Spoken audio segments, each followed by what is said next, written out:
going on, Titans? My name is Aaron Hall, and I am a strength coach. Today, we're going to discuss managing your fatigue so you can continue to get bigger and stronger and train over the long run, because the longer you can train, the more you can gain. So we're going to go ahead and get into that right now. Okay, so first, we're going to discuss overtraining. So overtraining is not something that the vast majority of the population really has to worry about.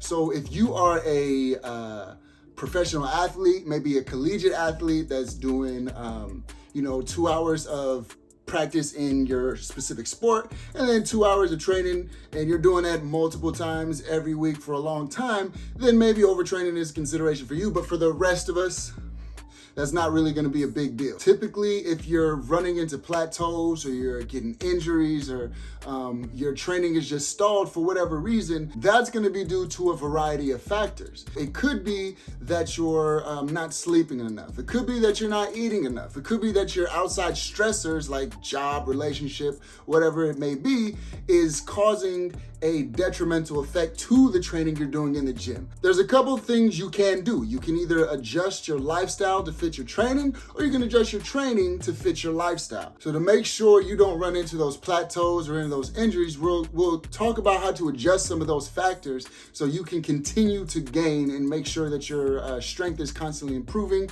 your size is constantly improving, and you don't injure yourself in the process or just hit those frustrating plateaus where you think you got to grind your way out through it. Any effective exercise you do is going to cause a certain level of fatigue. Now, fatigue is kind of insidious and where it builds over time, and sometimes so gradually that you don't even notice it until all of a sudden you do a rep and you tear something, right? So to avoid that altogether, we want to be proactive with managing it. Now, as a fatigue accumulates, there are certain hormonal changes that start to happen. Your cortisol, which is a stress hormone, starts to rise. Your testosterone, which is a hormone that promotes growth and recovery, starts to go down. Now, what cortisol can do to muscle is pretty bad. So you want to keep cortisol in check. Now, what cortisol tends to do is it'll break down muscle in order so it can use that for fuel, because cortisol is like a fight or flight hormone. So it needs you to have energy more than it needs you to build muscle. So it's going to use your muscle for energy. You don't want that, because if you use your muscle for energy, you're losing muscle. And if it's not already obvious, this is not very good for your gains. So in order to constantly progress, you need to be sure that the sessions are getting more and more difficult as far as the amount of reps you're doing, the amount of sets you're doing, or the amount of weight you're lifting. If you can do that from session to session, then you're probably getting bigger, you're probably getting stronger. If you're not able to do that, you may be at a standstill or you may be regressing. Another way fatigue can lead to lack of progress is injury, right? So anytime you exercise, right? Anytime you do an effective exercise, you're going to cause damage to the muscle in the form of micro tears. And this is micro tears comes to the muscle, happens to the tendons, happens to the bones. All of this is something that your body is ready for and ready to recover from. However, if you are not allowing your body the time to recover, then those tears can multiply and they can get to the point where you actually lose structural strength in the tendon, the muscle, the bone, and cause a true injury there. So how do we make sure we're making progress without causing so much fatigue that we stall out or injure ourselves? First, it's going to start with exercise selection. And so you're going to want to choose exercises that are giving you the biggest bang for your buck, depending on what your goal is, whether that's build muscle, build strength, or both of them. The exercises that are going to generate the most muscle growth, the most strength gains are all compound movements. These are your bench presses, your squats, your overhead presses, your rows, your deadlifts. These are exercises that are going to give you a massive benefit for strength gain and size gain. However, these are also exercises that generate a lot of fatigue because there's a lot of moving joints, a lot of muscles getting involved in the system. So first, you want to gauge your reaction to these exercises. So if I do a bench press, if I do a squat, if I do a deadlift session, how long does it take me to recover from that where I feel like I'm ready to go at it again?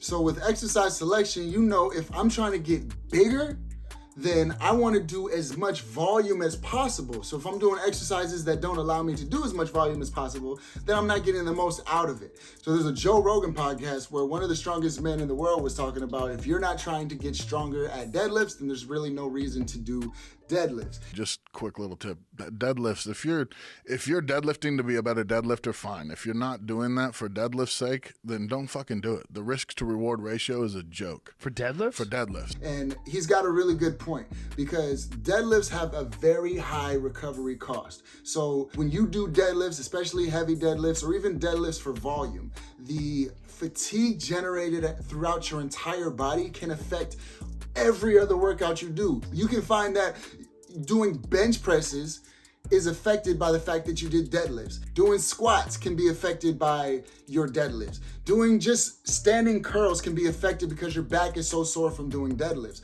So a really hard session of deadlifts can affect your performance in a whole bunch of other exercises. So when I'm building size, I'm in a size building phase of my training right now. I'm not doing many deadlifts. I do stiff leg deadlifts because with stiff leg deadlifts, you can't do really as much weight as you could with just a standard deadlift, and doesn't cause as much fatigue, but it really gets the hamstrings rocking. So that's what I mean. It's your exercise selection. You want to choose exercises that get you a good bang for your buck. You want to make sure that it's giving you a good stimulus for growth, but not causing you to stay out the gym for a week.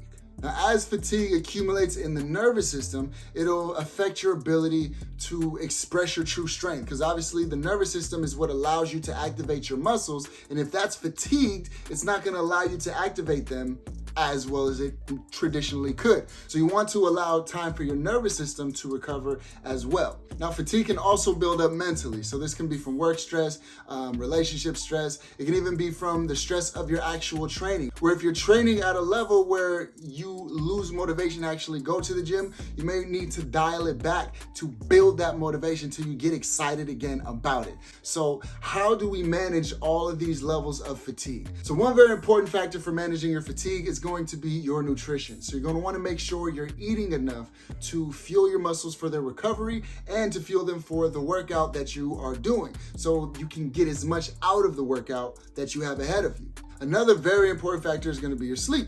You're going to make sure you're sleeping enough, around 7 to 8 hours each night, in order to recover and rebuild. So your nervous system recovers while you're sleeping. Your muscular systems, your body is the most active in recovery during the night while you're sleeping. So make sure you get enough sleep, and that way from session to session, you feel as fresh as possible. So another great way to alleviate fatigue is to incorporate recovery sessions. So a recovery session is something where you'll do less volume than you necessarily intended to do. So if you have a program that calls for 3 sets of 10 squats, and you get into the gym, there's no way I'm gonna get all 10 of these squats in.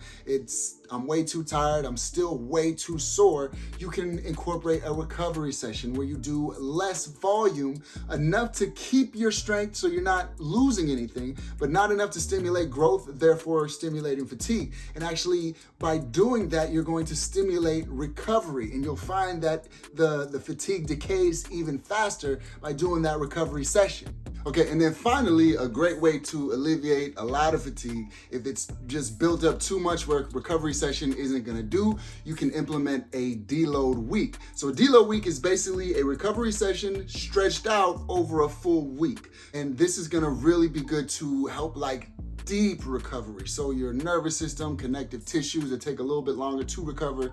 All of these things really benefit from a full week of recovery exercises, recovery sessions. So this is gonna be a great way if fatigue is built up to a level where recovery is just unmanageable.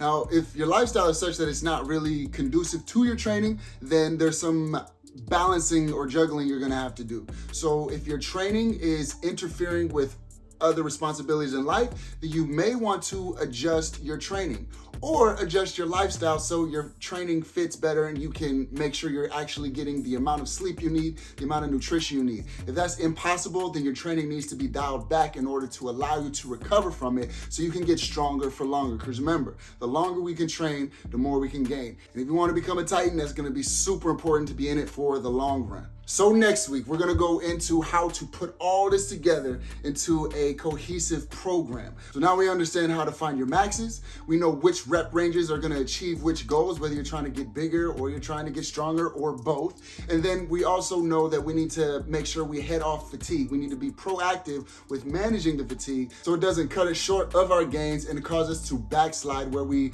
constantly are going through the yo-yo where we get strong, lose strength, get strong, lose strength. So stay tuned for that. We are dropping videos every single week, so hit that notification bell if you want to stay updated and don't get left behind. And if you are not a Titan, you don't need to hit that subscribe button. Everybody else trying to get big and strong, go ahead and hit that subscribe button. Share with your friends so they can become Titans and we can grow the Legion. Snakes get scraped off the bottom of my shoe. They saying,